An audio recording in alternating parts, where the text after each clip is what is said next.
Tinanggihan ni Pangulong Donald Trump ang bagong palukalan ng Iran. Sinabing hindi siya kontento at nagbanan na kulang pa ang ibinayad ng Tehran. Ang tanong ngayon ay, kung ito ba ay pagbabalik sa digmaan o isa pang pagpapakita ng lakas bago marating ang pinal na kasunduan? Tutok lang, susunod ang Jerusalem Minute. Maligayang pagbabalik sa Jerusalem Minute sa JNS TV. Ako si Josh Haston mula Jerusalem. Si Alex Trayman ay nasa US ngayong linggo para sa JNS. Alex, pangunahing balita. Sinabi ni Pangulong Donald Trump sa White House noong Biyernes na hindi siya kontento sa panukalan ng Iran para tapusin ang labanan. Panuorin natin ang clip na ito. Gusto nilang makipagkasundo pero hindi ako masaya. Tignan na lang natin ang mangyayari. Gustong Iran na makipagkasundo dahil halos wala na silang natitirang militar at gusto nilang makipagkasundo pero hindi ako nasisiyahan. Ayan, sinabi ni Pangulong Trump na gusto ng Iran makipagkasundo. Hindi siya nasisiyahan dito. Tingnan natin kung ano ang mangyayari. Alex, ano na ang pinakabagong balita tungkol sa sitwasyon ng Iran? Sa tingin ko parang bumabalik tayo sa posibilidad ng military na sagupaan laban sa Iran. At sa palagay ko, maraming iba't ibang salik na nakakaapekto dito. Una sa lahat, sino ang namumuno sa Iran? Sino ang kausap mo sa negosasyon? Sino ang makikinabang o malulugi kung maglunsad ng operasyong militar si Donald Trump sa loob ng Iran? May mga paksyon sa Iran na nag-aagawan sa kapangyarihan at maaaring mapaboran ng ilan kung maglunsad ng kampanyang militar si Pangulong Trump dahil mababawasan ang kapangyarihan ng iba. Kaya may mga pampulitikang paksyon, si Pangulong Pezeshkian, ang kalihim ng panlabas na si Araghchi, ang tagapangulo ng parlamento si Galibaf, iba't ibang ulat tungkol sa ilan sa kanila na tinanggal sa negotiating team. Maaring tinanggal si Galibaf. Maaring tinatanggal si Araghchi dahil nakikipag-usap siya sa IRGC sa likod ng mga pinto. Kaya merong pampulitikang paksyon, meron ding paksyon ng IRGC. Sila ang may hawak ng mga armas, sila ang kumukontrol sa populasyon. At nariyan din ang mga relihiyosong panatiko at mga ayatollah. Kahit sa tatlong yon, pwedeng may iba pang paksyon, kaya di sigurado kung sino ang kausap sa negosasyon. Kung hindi mo alam kung sino ang kausap mo sa negosasyon, pagsisimula ng operasyong militar ay hindi nangangahulugang mapipilit ang makipagkasundo ang kabilang panig dahil baka mali ang grupo na nakakausap mo. Alex, isang araw bago niya suriin ang plano, sinabi na ni Pangulong Trump na hindi sapat ang kabayaran ng Iran sa mga ginawa nila sa sangkatauhan at mundo sa nakaraang 47 taon. Ibig sabihin, medyo matindi ang pahayag na yan mula sa Pangulo. Parang inilalatag nito ang daan para sa panibagong operasyong militar. Tsaka, pinagbayad ba talaga sila? Hindi ko alam kung anong kabayaran na yon or paano malalaman kung kailan ito nabayaran. Matagal nang binabanggit ng Pangulo ang hangaring makamit ang ilang layunin. Isa sa mga layunin na yon ay tiyakin na hindi na muling susubukan ng Iran na magkaroon ng mga sandatang nuklear o magkaroon ng kakayahan para gawin ito. Ang isa pa ay tungkol sa mga balistikong misil. Ang pangatlo ay ang uranium na tinatawag nilang alikabok nuclear. Sa ngayon, di pa klaro kung may plano ang Pangulo at Israel kung paano kukunin ang pinayamang uranium kung sa espesyal na operasyon o operasyong militar. Tandaan mo, ilang linggo na nakalipas, nagkaroon ng pagsagip sa mga sundalo sa loob mismo ng Iran at sinasabi nila na may runway na inilatag ng Mossad sa malalim na bahagi ng teritoryo ng Iran. May nagsasabi na ang runway na yon ay para sa espesyal na operasyon ng pag-alis ng pinayamang uranium. Kaya gusto mong mailabas ang uranium. Gusto mo ring mabuksan ang kipot ng Hormuz. Kaya marami kang iba't ibang operational na gawain na gusto mong maisakatuparan. At muli, hindi rin malinaw kung may kapangyarihan ang mga kausap mo na maisakatuparan ang mga layuning iyon. Alex, sinabi ni Pangulong Trump ngayong linggo na hindi na kailangan ng pahintulot ng Kongreso para sa karagdagang aksyong militar ng US laban sa Iran. Sinabi niyang tumigil ang orasan dahil sa tigil putukan at di umabot sa 60 araw na maaring kailanganin ang pahintulot ng Kongreso. Ano ang opinyon mo sa hakbang ni Pangulong Trump tungkol sa tigil putukan at pagtigil ng orasan? Sa Estados Unidos, may mga paksyon sa magkabilang panig ng politika, lalo na ang lahat ng demokratiko na ayaw bigyan ng kahit anong tagumpay si Donald Trump pagdating sa operasyong militar na ito. Tandaan mga demokratiko ang nakipag-usap noon para sa kasunduan sa Iran. Si Pangulong Obama ang pumirma sa orihinal na JCPOA, ang orihinal na kasunduan sa nuklear ng Iran, kung saan literal na milyon-milyong dolyar ang ibinuhos sa Iran sa mga papag, cash na parang malayang ipinamigay sa loob ng Iran. Bukod sa pagluluwag ng mga parusa, sinikap din ni Pangulong Biden na makipagkasundo para sa karagdagang pagluluwag ng mga parusa para sa Iran. Si Pangulong Trump ay gumagamit ng militar laban sa Iran, ngunit ayaw ng mga demokratiko na gamitin niya ito at ayaw rin nilang magtagumpay siya. Kaya gusto nila itong pigilan agad. Ginagamit nila ang War Powers Act at sinasabing dapat aprubahan muna ng Kongreso ang mga operasyong militar na lalampas sa 60 araw. Binanggit ni Pangulong Trump na ang mga naunang pangulo ay hindi sumunod sa ganitong pamantayan at bihira lang itong gamitin. Samantala, may Republikanong Senado at Republikanong mababang kapulungan na pinawalang bisa ang pagtatangkang ipatigil ng mga demokratiko ang digmaan. Meron ka rin sa kabilang panig itong libertarianong kanan na ayaw din kay Pangulong Trump na masangkot sa mga operasyong militar. Ayon sa kanila, tumakbo si Pangulong Trump dahil ayaw niyang masangkot ang Estados Unidos sa mga digmaang walang katapusan. Sa digmaang ito, nagkaroon ng operasyong militar ng 6 na linggo, kaya mas mababa sa 60 araw. Sabi ni Pangulong Trump, ang pinalawig na tigil putukan ay parang pag-reset ng orasan. Aniya, hey! Handa na akong tapusin ang operasyon, pero kung hindi natin kaya, Makarating sa isang napag-usapang kasunduan, maaaring magpasyo siya na wala ng ibang pagpipilian kundi bumalik sa paggamit ng militar. Sa tingin ko, kahit bumalik kayo sa isang operasyong militar, magiging mas limitado ito kumpara sa unang 6 na linggo ng kampanyang militar na sabay na inilunsad ng Israel at Estados Unidos noong katapusan ng Pebrero. Alex, nitong weekend, tumugon ang Iran sa pahayag ni Pangulong Trump at sinabing posibleng magkaroon ng panibagong sigalot sa pagitan ng Iran at US. Ayon sa isang mataas na opisyal ng militar ng Iran, sinisisi nila ang Estados Unidos sa pagkakabalaho ng usapan. Ipinapakita ng ebidensya na hindi tumutupad ang US sa anumang pangako o kasunduan. Ito ay ayon sa AFP na sumipi sa isang Brigadier General ng IRGC. Noong Biyernes, sinabi ng pinuno ng hudikatura ng Iran na hindi umiwas ang Islamic Republic sa negosasyon pero hindi nila tatanggapin ang ipinipilit na kondisyon ng kapayapaan. Tumutugon ang Iran kay Pangulong Trump. Talakayin natin ang pahayag nila. Sa totoo lang, anumang hindi pinangalan ng komento na binanggit ng AFP, ito ay isang komentong may itinutulak na agenda at hindi nangangahulugang may kaugnayan sa totoong nangyayari. Hindi ito nangangahulugang may kaugnayan sa mga paksyong nakikipagnegosasyon sa Iran o Estados Unidos. Tukol naman sa kung paano ito magtatapos, makikita mo na gusto talaga ni Pangulong Trump na magkaroon ng isang kasunduang na pag-usapan sa Iran, halos anuman ang kapalit. Tandaan, ilang beses na nating napag-usapan ito. Sabi ng Pangulo, hindi pa nanalo sa digmaan ang mga Iranian at hindi pa natatalo sa negosasyon. Ang Pangulo ng Estados Unidos ang may akda ng The Art of the Deal. Gusto niya magkaroon ng kasunduan at alam niyang susubukan ng mga Iranian na lampasan sa negosasyon ang US President. Kaya ang gusto niyang gawin ay gamitin ang lahat ng kalamakan na meron ng Estados Unidos na siyang banta ng matinding lakas militar at ang napatunay ang kakayahan na gamitin ang lakas na yon. Ipinakita niya na hindi lang basta panakot ang Amerika at patuloy siyang magiging handang magpalala ng lakas militar hanggang mapaluhod niya ang mga Iranian na magmamakaawa para sa isang uri ng negosasyong kasunduan. Alam din niya na mapapahiya ang rehimen ng Iran kung mapipilitan silang pumayag sa negosasyong kasunduan na ayaw nila. Itinuturing nilang negosasyon bilang panalo kontra Amerika. Kaya nais ni Pangulong Trump na baliktarin ito. Kung kailangan niyang gumamit ng militar para magkasundo, gagawin niya. Pero naniniwala akong nais niyang maalala na natalo niya sa negosasyon ang mga negosyador. Kaya magpapatuloy siyang magpursige para sa isang uri ng kasunduan, pero hindi siya susuko. Hindi siya susuko pagdating sa nuclear program. Hindi siya susuko pagdating sa ballistic missile program. Hindi siya susuko sa pinayamang uranium na nananatili pa rin sa loob ng Iran. Hindi rin siya susuko sa usapin ng kipot ng Hormuz. Sige, kaya hindi niya binibigyan ng kalayaan ang mga Iranian para makagalaw. Gusto niya talagang lumuhod sila at sabing ibibigay nila ang gusto niya. Saka lang magkakaroon ng kasunduan. Ngayon, kung makuha niya ang kasunduang yon, ang tanong, mahalaga ba talaga yon? May halaga pa ba yon kahit nakasulat na sa papel? Kasi survival mode na ang mga tao.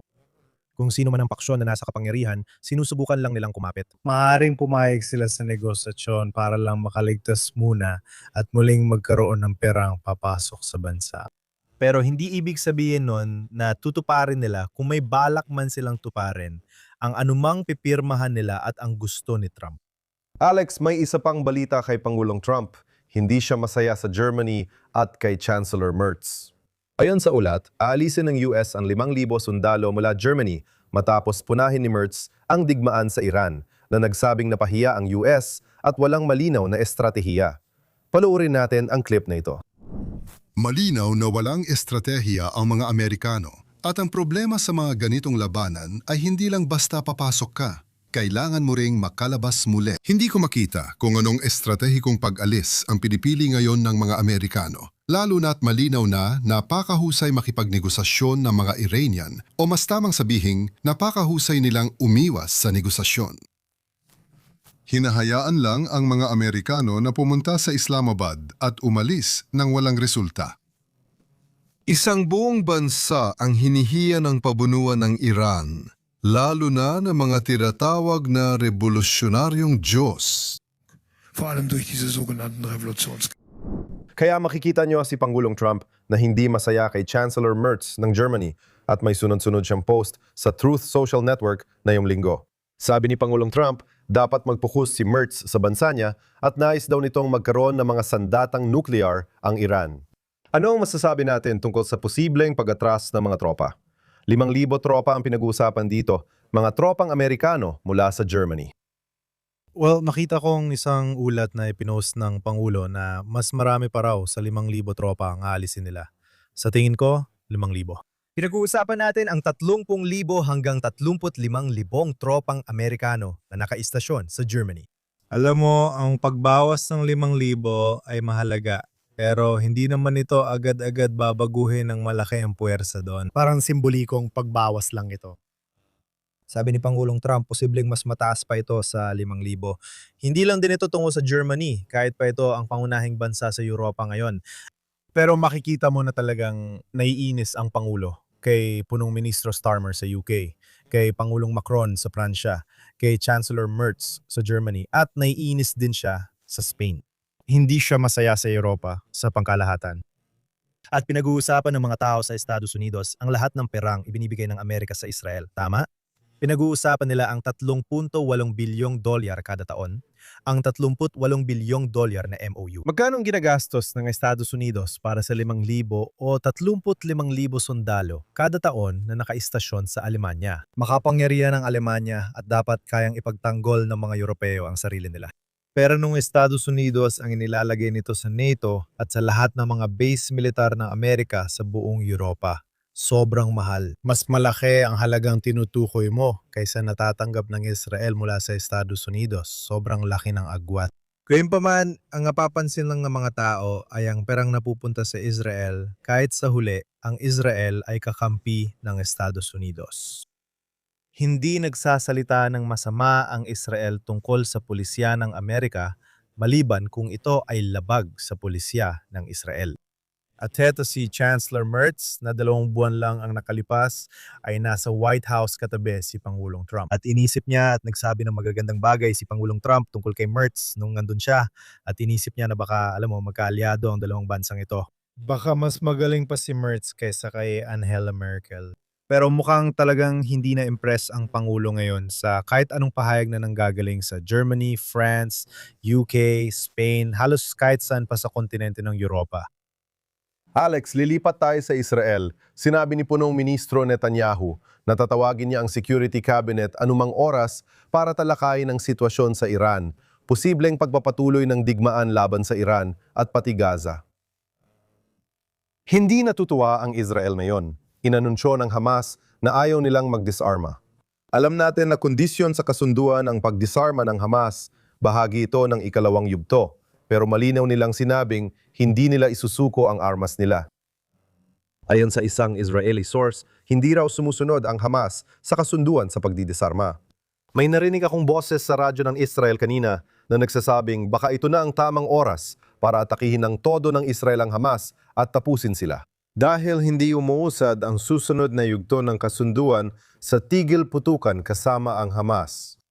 Ang nakikita mo ay patuloy na labanan habang ang Israel ay nagsasagawa ng payugtong kampanya laban sa Iran at sa lahat ng teroristang proxy nito. Nagsimula yan ng malinaw, syempre, noong Oktubre 7 sa pag-atake ng Hamas sa Israel at pagkatapos ay tumugo ng Israel sa loob ng Gaza Strip at ang buong operasyong militar doon. Pero nakita na natin yan sa isang punto. Pagkatapos ng mga pagsulong sa Gaza, inilagay muna sa isang tabi ang issue ng Gaza dahil nagsimulang harapin ng Israel ng mas seryoso ang Hezbollah sa Timog Lebanon. At pagkatapos, ang isyong yun ay napatigil din at parang mahina lang muna ang tensyon sa dalawang front na ito. At pagkatapos ay nagkaroon ng Operation Epic Fury at Roaring Lion sa Iran. Nagkaroon ng 6 na linggo ng digmaan doon. Nagbukas muli ang Lebanese front, ang Hezbollah front, laban sa Israel na nasa tigil putukan pero hindi naman totoong tigil putukan. Nasa tigil putukan kayo sa Gaza pero hindi naman ganap na tigil putukan. Nasa tigil putukan din kayo sa Iran pero hindi rin talaga ganap na tigil putukan doon. Maaring magkaroon ng putukan sa alinman sa tatlong front. Sa ngayon, pinaka-aktibo ang Hezbollah front kahit di umano'y may tigil putukan. Masasabi ko doon, alam mo, pinag-uusapan natin nung nakaraang linggo at nung isang linggo pa tungkol sa makasaysayang negosasyon sa pagitan ng Israel at Lebanon. Mukhang wala namang naging bagong kaganapan sa front na yon. At habang naranatili iyong nakasaisang tabi muna at hindi natin alam kung ano ang mangyayari sa Iran, may posibilidad na muling pumasok ang Israel sa Gaza. Ang malaking tanong ay kung dapat bang bumalik ang Israel sa Gaza Strip. Tiyak, hindi ginagawa ng Hamas ang mga napagkasunduan nilang bahagi ng 20 puntos na kasunduan na tinanggap nila kapalit ng tigil putukan. Patakaran ng Hamas ito para sa kaligtasan nila, tama? Kahit ano gagawin nila para mapatigil ang Israel sa laban. Sige, kaya pumayag silang mag-disarma, gawing walang armas ang Gaza Strip kung ahatras ang Israel. Ngayon, ang ginawa ng Israel na sa tingin ko ay malaking panalo para sa kanila ay sinabi nilang hindi kami aatras ng buo. Aatras kami hanggang kalahati lang at pananatilihin namin kontrolado ang 53% ng Gaza. At hindi kami aatras pa hanggat walang muling pagtatayo, hanggat walang pasensya na, demilitarisasyon at pagdidisarma sa Hezbollah. At walang magaganap na muling pagtatayo sa alinmang bahagi ng Gaza Strip hanggat nandoon pa rin ang Hamas. Ngayon, pwedeng sabihin ng Israel, alam mo ba, kung ayaw nilang mag-disarma o gawing demilitarisado ang Gaza Strip, kaya mananatili na lang kami sa posisyon na ito na hawak namin isang posisyon ng lakas, isang posisyon na pumipigil sa kahit anong komunidad sa loob ng Israel na maapektuhan ng nangyayari sa Gaza. Hayaan na lang magdusa ang Hamas at taga-Gaza sa 47% ng strip na hawak nila. Pwedeng pumasok ang Israel. Maaaring ituloy nila ang operasyong militar at subukang targetin ang mga operatiba ng Hezbollah. Pero paano gumagalaw ang Hezbollah sa strip? Alam mo, hawak nila ang mga tao sa pamamagitan ng mga armadong may machine gun. At anong ginagawa nila? Nagtatago sila sa mga lagusan. Nagtatago sila sa gitna ng mga sibilyan, nagtatago sila sa mga paaralan, nagtatago sila sa mga mosque, nagtatago sila sa mga ospital. Kaya kung babalik doon ng Israel para subukang kunin ang natitirang mga baril, RPG, at sirain ang mga natitirang lagusan doon, magsisimula silang makipaglaban sa loob ng mga sentro ng populasyon. Ibig kong sabihin, ayokong tawagin silang mga lungsod. Maaring may mga kampo ng tolda pero kailangan nilang harapin ang tatawagin ng international community na mga inosenteng sibilyan na sa totoo lang ay nagsisilbing panangga para sa mga operatiba ng Hamas. Magsisimula na namang iulat ang pagkamatay ng inosenteng sibilyang Palestino, kabilang ang mga bata, na magpapakita ng masamang imahe para sa Israel at international community. At posible ring may masugatan ng mga sundalo. Kaya ba sulit ang magtiis ng mga pagkawala sa hanay ng mga sundalo para lang alisin ang mga baril na hawak ng Hamas? Sulit ba ito kahit kinundena sa ibang bansa? Ngayon, may status quo at hindi ganong napapansin ng Israel sa pagpapanatili nito. Hindi pa kabilang dito ang posibleng pagkawala sa mga taga-Gaza at sa Hamas ng lupang hawak na ngayon ng Israel. Kaya kung susulong ang Israel at tuluyang alisin ang Hamas na magkakaroon ng napakalaking gastos sa diplomasya at buhay ng mga sundalong Israeli na maaaring mawala. Kailangan ba nilang umurong mula sa teritoryo? Mas mainam sigurong manatili na lang sa kasalukuyang posisyon ang Israel.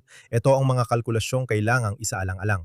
At huwag nating kalimutan na lahat ng kalkulasyong ito ay ginagawa sa gitna ng nalalapit na eleksyon sa Israel. Kaya kung paano magaganap ang mga desisyong ito at kung paano ito tatanggapin at iintindihin ng komunidad ng Israel ay mahalaga. Maaring ito na ang katapusan ng panunungkulan ni Netanyahu o ang hakbang na magbabalik sa kanya sa pwesto sa loob ng 4 na taon. Maraming magkakaugnay na salik, Gaza, Lebanon, Iran at eleksyon, lahat ay sabay-sabay may epekto. At si Netanyahu, masasabi ko, ay napangasiwaan niya ang lahat ng iba't ibang konsiderasyon ng iba't ibang administrasyon ng US. Simula sa administrasyon ni Biden, pagkatapos kay Trump, Gaza, Hamas, Hezbollah, Lebanon, Iran at ang mga Houthi. Mahusay talaga ang kanyang pagsubok. Sinikap niya mahusay na pangasiwaan sa lahat ng mga napakakomplikadong sitwasyong ito. Malinaw na hindi pa tapos ang trabaho. Alex, sa dami ng gumagalaw na bahagi gaya ng Gaza, Hezbollah, Lebanon at Iran, malinaw nag-aarmas at naghahanda ang Israel para sa susunod na mangyayari. 2 kargamentong barko ang dumaong sa mga pantalan ng Ashdod at Haifa ngayong linggo. Nagdala ng 6,000 at 500 toneladang bala at kagamitang militar sa loob lamang ng 24 na oras. Ito ay kagamitang militar mula sa Estados Unidos mula sa kanilang mga supplier sa iba't ibang panig ng mundo. Muli, hindi ko masasabi ng sigurado kung ano ang plano ng Israel, kung saang panig gagamitin ang mga armas na ito, kung gagamitin na ba talaga. Tiyak na naghahanda ang Israel sa maaaring mangyari sa susunod at sa kasong ito sa larangang militar. Kailangan talagang maghanda ng Israel para sa susunod na digmaan kahit kailan pa man yun mangyari. Maaring mangyari ang digmaan na yon sa susunod na linggo, tama ba? At malaki ang posibilidad. Maaring sumiklab ang digmaan laban sa Iran o magkaroon ng malaking operasyong panlupa sa Lebanon sa loob ng susunod na linggo. Maaring magkaroon ng malaking digmaan sa Gaza sa 1 o 2 linggo. Malinaw ito. Maaari ring magkaroon ng malaking digmaan sa lahat ng 3 larangan. Pwedeng sumabog ulit ang lahat. Posible ito. Kasabay nito, posible rin na, gaya ng sinabi ko, manatili sa kasalukuyang kalagayan ang sitwasyon sa Gaza nang walang panibagong operasyong militar sa lupa. Maaring umusad kayo patungo sa isang uri ng kasunduang na pag-usapan at pagtigil ng malalaking labanan sa Lebanon. At maaring magpasya si Pangulong Trump na hindi makabubuti para kanino man na muling pumasok sa isang labanan laban sa Iran. Pero ang mga padalang ito na ginagawa para sa Israel ay napakahalaga para sa pangmatagalang lakas at katatagan ng Israel.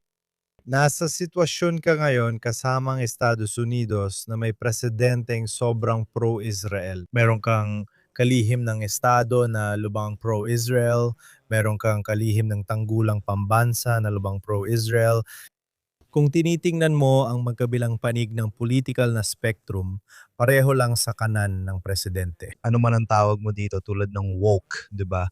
Itong isolationist na libertarian o ang Democratic Party nakakaboto lang ng 40 senador. Hindi lang military aid kundi pati pagbebenta ng armas sa Israel ang gustong harangin. Sinasabi nilang ayaw na nilang bumili pa ng armas ang Israel mula sa kanila. Ano ang ibig sabihin nun? Ibig sabihin ito, kailangan ng Israel na maghanap ng paraan para makabuo ng sarili nilang kakayahan sa paggawa ng armas. Pero sa ngayon, kailangang mag-imbak sila ng mas marami hanggat maaari. Bilhin mo ang pinakamaraming armas na kaya mo mula sa Estados Unidos na yon. At itong banta ng digmaan, habang nasa gitna pa rin ng labanan, bago pa tuluyang magsara ang lahat ng mga harapan, ay tamang-tamang pagkakataon para mag-imbak ng mas marami hanggat maaari. Kaya yan ang nakikita mong nangyayari ngayon. Talagang nilalagay nito ang Israel sa napakalakas na posisyon. Hindi lang para agad simulan muli ang labanan laban sa Iran at mga teroristang kasabwat nito, kundi para rin makabuo ng panakot ang Israel sa ibang grupo. Sa inaharap, maging ito man ay Turkey, Egypt, kung sino man sa inaharap, maging si Al-Shara at ang kanyang mga grupo, Syria o kung sino pa man na maaring maging kalaban. Hindi pa rin lubusang ligtas ang paligid ng Israel kahit mawala ang Iran at mga kasabwat nito. Kaya dapat kang mag-imbak at maging matatag. Ginagawa ng Israel ang makakaya nila habang sinisiyasat din kung paano mapapalakas ang kakayahan nilang matustusan ang sarili sa hinaharap. Dahil hindi mo alam kung maaari ka pa ring umasa sa Estados Unidos kapag wala na sa pwesto ang Pangulong ito. Tama ka, Alex. Gusto kong talakayin ang sitwasyon sa Lebanon sa hilagang hangganan ng Israel. Nito Huwebes, nanawagan ng US Embassy sa Beirut ng direktang pag-uusap ng Lebanon at Israel at sinabing may makasaysayang pagkakataon ng Lebanon na mabawi ang soberanya at hubugin ang kinabukasan nito. Kaya't ganyan ang sitwasyon dyan. Gayunpaman, nagkaroon tayo ng mga pag-uusap sa pagitan ng Israel at Lebanon sa Estados Unidos nitong mga nakaraang linggo. Pero sa parehong panahon, ang mga nangyayari sa aktwal ay patuloy pa rin. Inaatake ng Hezbollah ang Israel at gumaganti naman ang Israel. Sa technical na usapan, may tigil putukan tayo ngayon. Ayon sa IDF, nadiskubre ng mga sundalo ang higit 7,000 at 500 armas ng Hezbollah sa katimugang Lebanon.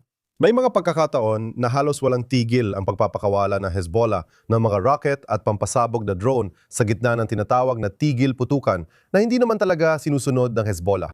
Noong Biyernes, pinatay ng IDF ang mga teroristang Hezbollah na lumalapit sa tropa sa Timog Lebanon at winasak ang higit 50 pasilidad ng grupo. Kaya kahit may tinatawag na tigil putukan, tuloy pa rin halos walang tigil ang mga aksyon sa pagitan ng Israel at ng teroristang organisasyon na Hezbollah sa katimugang Lebanon. May magandang argumento na si Pangulong Trump ang nagpilit sa Israel na pumasok sa isang tigil putukan sa katimugang Lebanon bago pa man nila maramdaman na handa na silang pumasok sa tigil putukan na yon. Ibig sabihin, mas maraming impormasyon sa mga target at mas maraming kakayahan laban sa Hezbollah. Ngayon, tama ang Pangulo at kinilala rin ito ng Israel na mayroong makasaysayang pagkakataon ngayon dahil humina ang Hezbollah para makipagkasundo sa pamahalaan ng Lebanon sa pamamagitan ng negosasyon. Malinaw sa Israel na hindi kaaway ang pamahalaan ng Lebanon, kundi ang Hezbollah. Kaaway rin ng pamahalaan ng Lebanon ang Hezbollah. Kung wala ang Hezbollah, madali sanang makakapasok ang Lebanon sa isang kasunduan sa normalisasyon ng ugnayan sa Israel. Siyempre, dahil sa paghina ng Hezbollah, nagkaroon ng ganitong pagkakataon. Dahil humina ang Hezbollah, nagkaroon ng pagkakataon para sa negosasyon. Kahit mahina, hindi pa rin sila tuluyang nawala. Kaya patuloy nilang susubukang hadlangan ang mga negosasyong ito sa pamamagitan ng pagpapaputok sa Israel. Kapag may paputok sila sa Israel, ano ang gagawin ng Israel? Gaganti rin ng Israel. Umaasa ang Hezbollah na magagalit ang gobyerno ng Lebanon kapag gumante ang Israel. Pero habang patuloy na pinapahina ng Israel ang Hezbollah, mas malaki ang nagiging tulong nila sa mga mamamayang Lebanese at sa gobyerno ng Lebanon sa pangmatagalan, kahit na hindi ito mukhang ganoon sa ngayon. Ang pagtanggal sa Hezbollah ay makakabuti sa rehiyon, lalo na sa mga Lebanese. Ang isa pang bahagi nito ay may bagong kahulugan na ngayon, ang tigil putukan. Okay? Ang tigil putukan ay ibig sabihin ang mga kaaway ng mga proxy ng terorista ng Iran ay maaring paminsan-minsang magpaputok pero hindi tuloy-tuloy laban sa Israel. Gagawa ang Israel ng mga targetadong operasyon. Sinabi ng Pangulo na hiniling niya sa Israel na huwag sirain lahat ng gusali, baka maghinay-hinay muna. Alam mo, ito ay parang usapan lang, 'di ba? Naiintindihan ng Pangulo na para sa kapakanan ng lahat na ipagpatuloy ng Israel ang pagpigil sa Hezbollah. At sana pagkatapos nito ay magkakaroon ng isang napakamakasaysayang kasunduang bunga ng negosasyon. Pero kapag natapos lang ang trabaho at isang beses lang, hindi na kayang kontrolin ng Hezbollah ang pamahalaan ng Lebanon at ang mga tao ng Lebanon. At hindi na rin nila kayang bantaang ang Israel. Alex, balik tayo sa Gaza. Nitong Huwebes, may 175 aktivista na hindi ko naman talaga matatawag na aktivista. Tatawagin ko silang mga galit sa Israel, mga kriminal, mga nagpa-party. Yan talaga sila. Naghahanap lang ng kasiyahan sa loob ng 22 bangka bahagi ng flotilla papuntang Gaza na nag-aangkin na naroon sila para maghatid ng tulong. Sila ay inaresto ng militar ng Israel malapit sa isla ng Crete. Ayon sa pinakabagong ulat, 2 sa mga lider ng grupong ito ay dinala sa Israel ngayong araw para imbestigahan. Tinawag ito ni Ambassador Mike Huckabee bilang condom cruise. Nang sumampa ang mga tropa ng IDF na mandaragat sa mga barko, Nakita nila roon ang ipinamahaging kondom at droga, pati matitinding droga. Parang party sa barko ito. Iyon ang totoo, nakatago lang bilang makataong operasyon ayon kay Mike Huckabee na tinawag silang useful idiots. Maraming useful idiots sa mga bangka na nagsasabing palabas lang ito. At marahil ang pinakamahalaga, ito ay isang kaganapan, isang flotila na suportado ng Hamas. Ngunit sinasamsam ng Israeli Navy ang lahat ng bangka at inaaresto ang mga lider. Makikita natin na ang mga taong ito ay bibigyan lang ng sandwich at pauwiin. Yan ang nakikita natin. At syempre, Israel ang pinupuna. Madalas nating marinig ang mga alegasyon na hindi kumikilos ang Israel, lumalabag sa internasyonal na batas at sinasamsam ang mga bangka, ngunit hindi ito totoo. Pero isa itong malaking palabas sa media na nakapalibot sa sitwasyon sa Gaza sa tinatawag nilang condom cruise. Gusto kong pangalan na yan. Ang batas na flotilla, isang kapanapanabik na pagtatapos. Anong sasabihin natin dito? Gagamitin nila ang kahit anong palabas, kahit anong gimmick na kaya nila para subukang siraan ang Israel sa diplomatikong paraan. Sa tingin ko, maganda ang ginawa ng Israel. Mas nagiging matalino na sila kung paano sila makakakuha ng impormasyon, gumamit ng mga drone, at mapigilan ang mga flotila ng napakadali. Hindi nila pinapalapit ang mga ito sa internasyonal na tubig ng Israel. At ito ang Israeli Navy na gumagawa ng mahusay na trabaho dito para maiwasan ang eksena. Tiyak. Magkakaroon tayo ng pagkukulang kung hindi natin babanggitin ang cruise na ito, ang love boat na tinatawag mo. Kasama ang mga anti-Israel at anti-Semite na pilit na nanatili dyan. Hindi natin nakita si Greta. Nandito ba siya? Wala siya sa cruise. Baka sa susunod. Siguradong di sila titigil sa kalokohan. Pero tignan natin ang politika dito sa Israel nitong linggo. Nag-anunsyo sina dating punong ministro Naftali Bennett at Yair Lapid na pagsasamahin ang kanilang mga partido sa listahang Bayatshad. O magsama-sama upang pag-isahin ang centrist opposition at hamunin si punong ministro Benjamin Netanyahu. Narito muli ang dalawang dating punong ministro na nagkasama. Hindi pa rin siya kung sino ang sasama sa pamunuan ng partido. Anong masasabi natin sa tangkang pabagsakin ang gobyerno ng Israel? Nakikita natin yan. Dapat kong sabihin para maging patas. Sa eleksyon, ito dadaan sa pagbuo ng partidong ito para pabagsakin ang gobyerno. Tama, gimmick lang ito para sa eleksyon. Sa Israel, may kasabihang Pam Shlishi Glida, ikatlong beses ay sorbetes. Sa Amerika at Ingles, third time's the charm. Noong 2013, nanalo si punong ministro Netanyahu sa eleksyon at si Naftali Bennett ay tumatakbo nun bilang pinuno ng Yamina Party na makakanan. At imbes na bumuo ng makakanang gobyerno kasama ang mga reliyosong partido, ang ginawa ni Bennett ay nakipagsabwatan siya kay Yair Lapid ng Yesh Atid Party na noon lang talaga lumitaw sa eksena sa eleksyong yon. Sinabi ni Bennett, sasali lang ako sa gobyerno kung isasama mo si Lapid. At nangyari nga yun, hindi sumama si Netanyahu sa mga kaalyado niya dahil kailangan niya si Bennett at ilang boto nito. At doon nakapasok si Lapid. At si Lapid noon ay naging finance minister na isang palabas lang ni Netanyahu dahil wala naman talagang kwalifikasyon si Lapid para maging finance minister. Pero yon ang nangyari noon. At yon ang humubog kay Netanyahu. Napilitan si Netanyahu na bumuo ng isang gobyernong hindi niya gusto na may kasamang mga elemento mula sa kaliwa. At nakita natin ulit ito sa huling eleksyon. Siguro mga 4 o 5 taon nang nakalipas kung saan. Tumakbo si Bennett bilang kandidato ng kanan.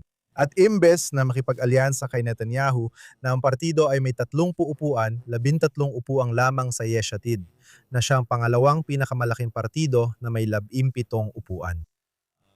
Nakipagsabwatan si Bennett kay Lapid para maging punong ministro. At noong panahon yon, si Bennett ay may 5% lang ng popular na boto at pumayag masasabi kong napakamakasarili na maging punong ministro. Ginamit ang kalahating mandato ni Yair Lapid matapos harangin ng parlamento si Netanyahu na lampasan ang threshold na yon. Meron silang 59 na upuan. Hinarangan nila si Netanyahu sa pagbuo ng gobyerno, kaya si Bennett ang naging punong ministro. Nang gawin niya ni Bennett, tumakbo siya sa ilalim ng plataporma ng isang makakanang partido. Kinuha niya ang boto mula sa kanan ng Israel at nangakong hindi papasok sa kasunduang salitan sa pwesto kasama si Lapid. Pumirma siya ng dokumento sa live TV na nagsasabing hindi siya papasok sa rotation agreement kay Yair Lapid. At pagkatapos ng eleksyon, yun ang ginawa ni Bennett. Kinuha niya ang mga boto mula sa kanan at dinala niya ito sa kaliwa. At nang binuo niya ang gobyerno kasama si Lapid, kasama rito ang bawat makakaliwang miyembro ng parlamento at sa unang pagkakataon sa kasaysayan ng Israel, isang anti-Zionistang partido. At ibig sabihin nun, ang Likud ay natanggal, ang mga relihiyosong Zionista ay natanggal, at ang relihiyosong kanan ay natanggal. Kinuha ni Bennett ang ilang boto mula kanan at nakipagsabwatan sa kaliwa para patalsikin si Netanyahu. Sa tingin ko, malaking serbisyo ang ginagawa ngayon ni Bennett dahil palagi niyang sinasabing siya ay taga-kanan. Sa katunayan, sinasabi pa niya na mas kanan pa siya kaysa kay Netanyahu. Sabi niya mula simula, hindi lang ako makikipag-koalisyon kay Lapid, kundi tatakbo pa ako kasama niya. Kaya sino mga naniwalang si Bennett ay tunay na taga-kanan ay hindi na boboto sa kanya. Hindi na siya makakakuha ng mga pwesto mula sa kanan dahil pakiramdam ng kanan ay nawala na ang kanilang boses dahil kay Naftali Bennett sa mga ginawa ni Bennett ng maraming beses noon na kinukuha ang boto ng kanan at lumilipat sa kaliwa. Ngayon, sa kabilang banda, ipinapakita ng mga survey na maaaring makakuha si Bennett ng hanggang 20 o 25 pwesto sa isang eleksyon. Ang hula ko dito ay habang papalapit tayo ng papalapit sa eleksyon, ang posisyon ni Bennett sa mga survey ay babagsak ng malaki. Ayon sa survey ng Channel 14 ni Shulmo Filber, mas kaunti ang pwesto ni Bennett kumpara sa survey na makakaliwa ng Channel 12. Gusto ng buong kaliwa na si Bennett ang maging punong ministro dahil ibig sabihin nito na hindi si Netanyahu ang magiging punong ministro. Naiintindihan ng kaliwa na wala silang sapat na boto para maagaw ang pamahalaan. Ang paraan para mapalitan si Netanyahu ay mula sa kanan. Kaya umaasa silang si Naftali Bennett ang kakampi nila dahil bukas siya sa alyansa. Pero muli, sa puntong ito, hindi magdadala si Bennett ng anumang boto mula sa kanan o anumang makabuluhang bilang ng boto mula sa kanan papunta sa oposisyon. Kaya alam mo na, baka sa ikatlong pagkakataon ay suwertehin na tayo dito. Hindi ko iniisip na mangyayari ang gusto ni na Bennett o Lapid, pero alam mo na, kailangan lang natin maghintay at tingnan kung ano ang kalalabasan pagkatapos ng eleksyon. Kaya itatala ko na kapag dumating na ang eleksyon, kahit sa Oktubre man o bago pa yon, ang hula mo na ang partido ni Naftali Bennett ay bababa ang bilang ng mga upuan nila sa Knesset. Kaya kailangan natin tingnan yon, balikan ng video. Pero gusto kong pag-usapan itong Twitter war sa pagitan ng Ukraine at Israel ngayon. Nitong linggo, inakusahan ng presidente ng Ukraine ang Israel sa X na tumanggap ng nakaw na butil mula Russia ng walang diplomatikong konsultasyon. Hindi niya ito tinalakay ng pribado o tinawagan ang kanyang mga katuwang sa Israel para pag-usapan ang sitwasyon. Nag-post siya sa Twitter at sinabi ni Foreign Minister Gideon Saar na mas mainam sanang nagsumite muna ng legal na kahilingan bago mag-tweet para malinawan ang issue. Ano ang alam natin tungkol sa pag-ataking ito ng Ukraine? Masasabi ko, laban sa Israel, kaugnay ng posibleng butil na ninakaw ng Russia. Bakit nga ba natin ito pinag-uusapan? Ano ba ang kwento dito? Sa totoo lang, ang kaibigan nating si Eugene Kontorovich, isang eksperto sa pandaigdigang batas, ay nagsabing hindi naman nagsabi ang Ukraine ng kahit ano sa Turkey o sa iba pang mga bansa sa EU tungkol sa tingin ko, pagtanggap ng mga produkto mula sa Russia. Ang Ukraine ay talagang nakatuon lang at eksklusibong tinutukan ng Israel sa mga paratang na ito. Tama, kaya simple lang, sinakop ng Russia ang ilang bahagi ng Ukraine. Saganan sa trigo ang Ukraine, sa katunayan, nakakagulat na malaking bahagi ng trigo ng Israel ay inaangkat mula rito. At ito na ang pangalawang beses sa nakaraang taon o marahil sa nakaraang 2 taon na iminumungkahi ito ng Ukraine. Isang barko na may dala umanong inakaw na trigo ang dumong sa pantalan ng Haifa. Alam mo, sinasabi ni Foreign Minister Gideon Saar, ano ba ang ebidensya mo na ninakaw nga ang trigo na ito? At bakit sa media at social media, unang-una, nangyayari ang mga usapang ito, imbes na sa pamamagitan ng mga diplomatic cable? ay yung kina Eugene Kontorovich, ang mga barko mula rito ay naglalakbay sa iba't ibang panig ng mundo. At ang tanging bansa na tila pinupuntirya dito ay ang Israel. At sa tingin ko ay pinagpatuloy pa ni Kontorovich na sinasabi niya na yun ang kanyang mungkahi. Ang dahilan kung bakit particular na pinupuntiran ng Ukraine ang Israel ay upang bigyan ng dahilan ang mga Europeo na manawagan ng mga parusa laban sa Israel na siyang gustong gawin ng mga Europeo. Kaya sa tingin ko, kailangan pa nating alamin ng mas mabuti kung ano talaga ang nangyayari dito. Ano ang pinagbulan ng butil na ito?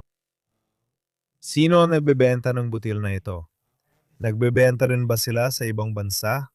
May iba pa bang mga bansang pinuna dahil dito? Ano ang dahilan nito?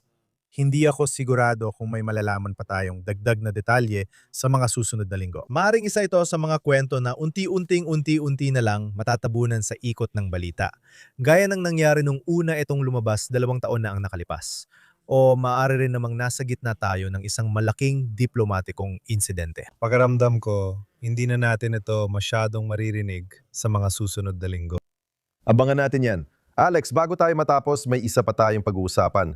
Sa kasamaang palad, muling napatunayan na hindi talaga ligtas maging Hudyo sa anumang panig ng mundo. Sa kasamaang palad, dahil sa realidad na ating kinabibilangan, sa kakaibang realidad kung saan tayo ay inatake noong Oktubre 7, at gayon paman, malaking bahagi ng pandaigdigang komunidad ang tumatalikod sa Israel, tumatalikod sa mga Hudyo. Tinutukoy ko ang teroristang pag-atake sa Golders Green, London, noong nakaraang Miyerkules.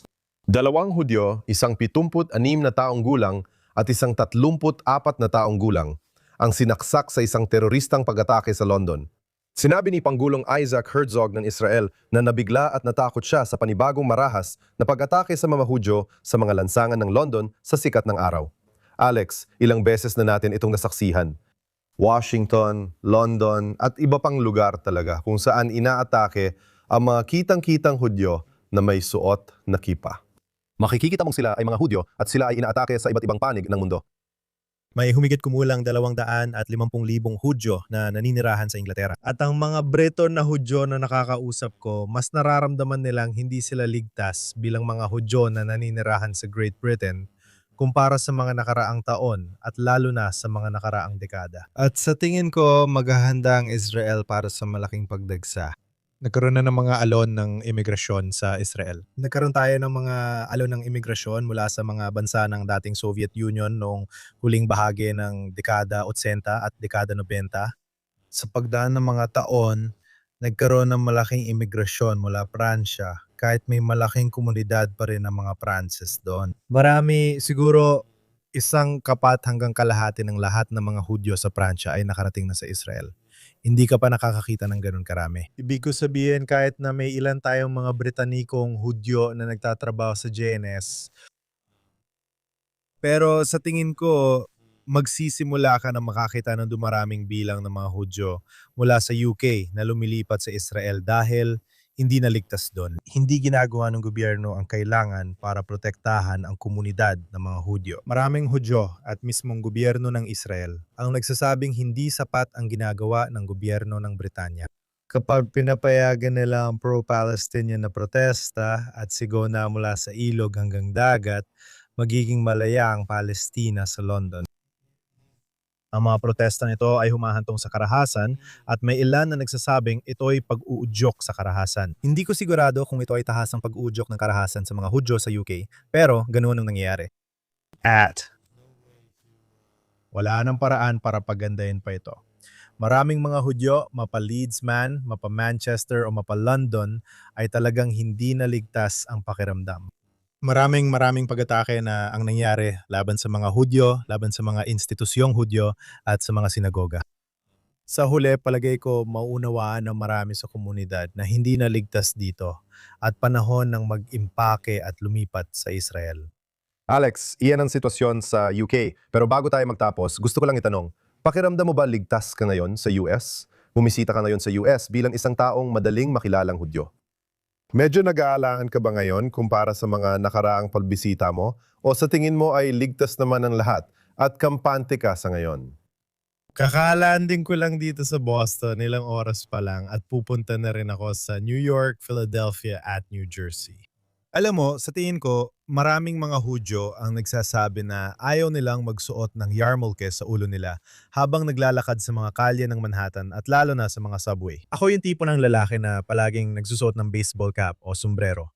Hindi naman dahil tinatago ko ang pagiging Hudyo ko, kundi dahil mula pagkabata, kahit bago pa ako nagsimulang magsuot ng kipa sa buhok ko, palagi na talaga ako nagsusuot ng sombrero. Gusto ko lang talaga magsuot ng sombrero. Palagi ko na itong ginagawa at patuloy ko pa rin ginagawa. At saka sa pangkalahatan, gusto ko rin talaga makagalaw ng hindi napapansin. Alam mo, hindi ko naman talaga naramdaman na hindi ako ligtas. Pero may halong anti-Semitismo sa New York. Sa kabilang banda, dumarami rin ang mga may sakit sa pag-iisip na nakikita sa mga kalsada, lalo na sa mga lungsod tulad ng pagdami ng mga walang tirahan. Kaya minsan ito ay dahil sa antisemitismo, minsan naman parang nakikita mo lang na tumataas ang mararahas na krimen sa mga lungsod. At kadalasan, may kaugnayan sa pagitan ng mararahas na krimen at antisemitismo. Mukhang sabay silang tumataas. Maraming mga Hudyo, alam mo, ang pakiramdam nila ay tapos na ang gintong panahon ng komunidad ng mga Amerikanong Hudyo. At maaaring hindi kasing sama ng sitwasyon dito kumpara sa UK o sa Paris, pero hindi na ito katulad ng dati. Nagsisimula na itong maging hindi maganda. Sinisisi ng iba ang Israel dito, pero para sa akin, kalokohan yon. Tama, tingin ko wala namang connection yun. Wala rin namang pakialam ang mga tao sa nangyayari sa ibang bansa. Tingnan natin, nabanggit mo sa huling kwento ang butil ng Russia sa Ukraine. Di naman pumapatay o maatake ng mga Ruso sa kalsada ang mga tao sa Amerika dahil sa ginawa ng Russia sa Ukraine. Sa UK, hindi ina-take ang mga Ruso dahil kay Vladimir Putin. Kapag Hudyo ang usapan, sinasabi ng iba na kailangan silang atakehin dahil sa ginawa ni Benjamin Netanyahu. Pero giit nila, hindi sila antisemita. Hindi ako laban sa Israel.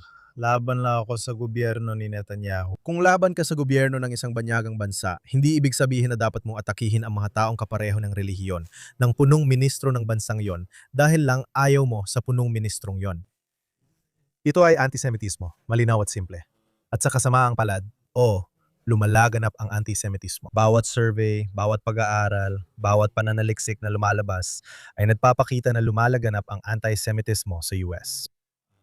Sobra na ang seguridad na kailangan sa mga institusyong Hudyo ngayon, kulang na ang pondo para maprotektahan lahat ng institusyong Hudyo dito.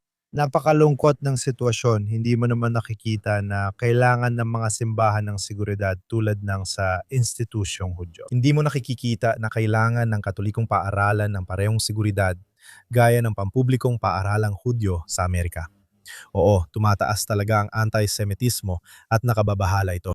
At idagdag ko lang, alam mo, ang Israel ay nagsasagawa ng lehitimong pagtatanggol sa sarili kumpara sa mga aksyon ng ibang mga bansa. Pero pag ibang bansa ang gumagawa, walang imik ang mga tao, samantalang ang Israel ay ipinagtatanggol lang ang sarili nito. Tayo, alam mo, ay nagiging target ng galit ng marami sa kasamaang palad dahil sa anti-Semitismo. Sa puntong yan, Alex, masaya ang pag-uusap natin. Magkakaroon ulit tayo ng pag-uusap sa ganitong format next week habang nasa US ka. Nandito ako, kung loloobin ng Diyos, sa Jerusalem. Josh Haston, JNS News, JNS TV. Si Alex Trayman, ang CEO ng JNS, ay nandoon sa US. Nagpapasalamat ako sa mga tao sa likod ng kamera ng JNS TV, lalo na kina Yuri Stretsky na nasa board, Station Manager Barbara Kaminoff, Producer Zach Sickerman, Ryan Lifshitz, at iba pa. Mag-subscribe at mag my super thanks sa YouTube. Bisitahin ang jns.org para sa balita mula Israel, gitnang silangan, at mundo ng mga Hudyo. Kita-kits sa susunod na linggo sa Jerusalem Minute sa JNS TV. Magandang linggo sa lahat.